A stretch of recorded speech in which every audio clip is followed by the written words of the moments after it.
Yeah, so I was thinking about that a lot because you're always trying to prepare for the next year and like, hey, what is it about that? You know, that what is it? And Yeah. is it something on the field? Is it in the travel?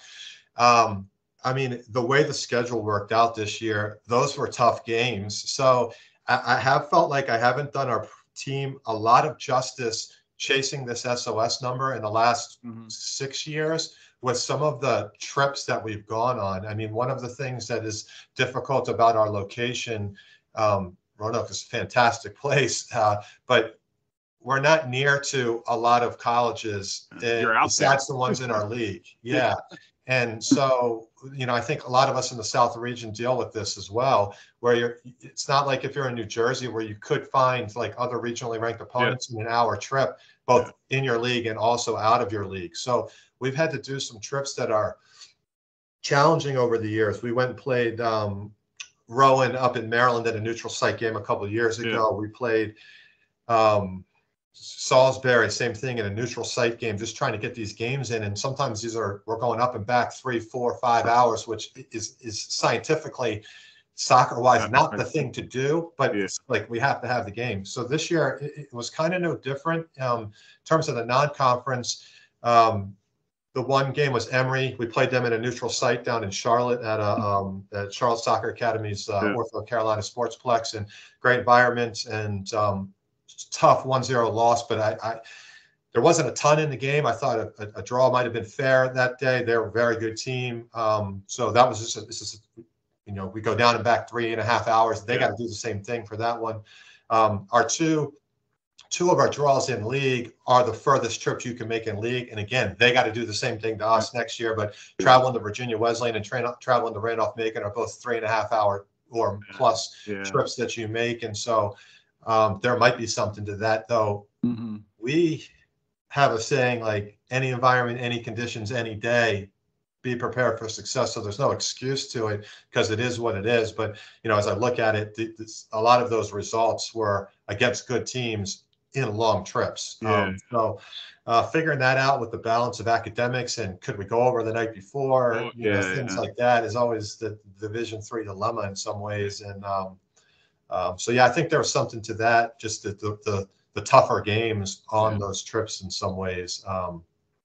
St. Mary's was another one that we lost 1-0 too early in the season at Salisbury's tournament. Now we were already up there and played a tough game versus Salisbury on the Saturday, and then we had to turn around and play St. Mary's in a great game on Sunday and lost 1-0. So that was kind of it. So I think if I could help my guys by scheduling, it would help us a little bit. And then maybe we're always looking at little things we can do to make the travel as seamless as possible so that we can produce when we get there. It is a big deal though, the travel. Like you don't like there is something physical,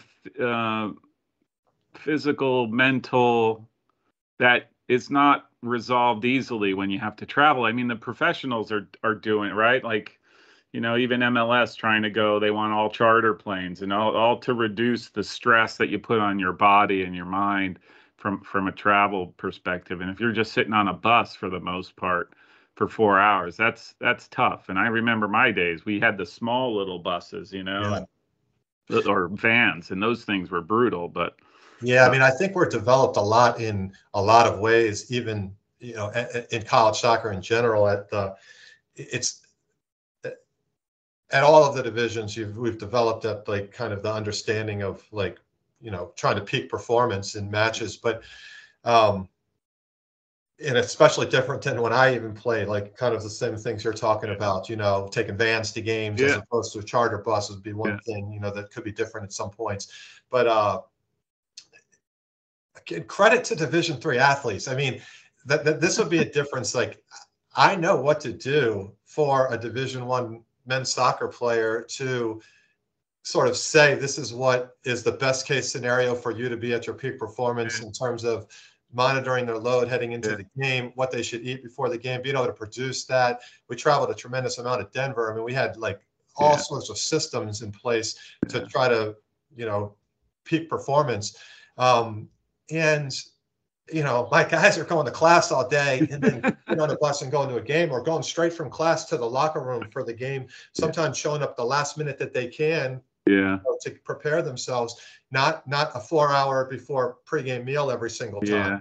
So these were some things I was like, you know, we've brought some of these qualities in. I think you're asking me about the Division I thing. Yeah. Some of them, they're just not feasible at the divisional level. I say all that to say, like, grit, determination, just get on with it is still a big part of. We can have all this data, all this statistics, and we use it all, but it's still a lot of times like a bit of who wants it more and whose culture and brotherhood is going to be stronger on the day. You know, there's a factor to that.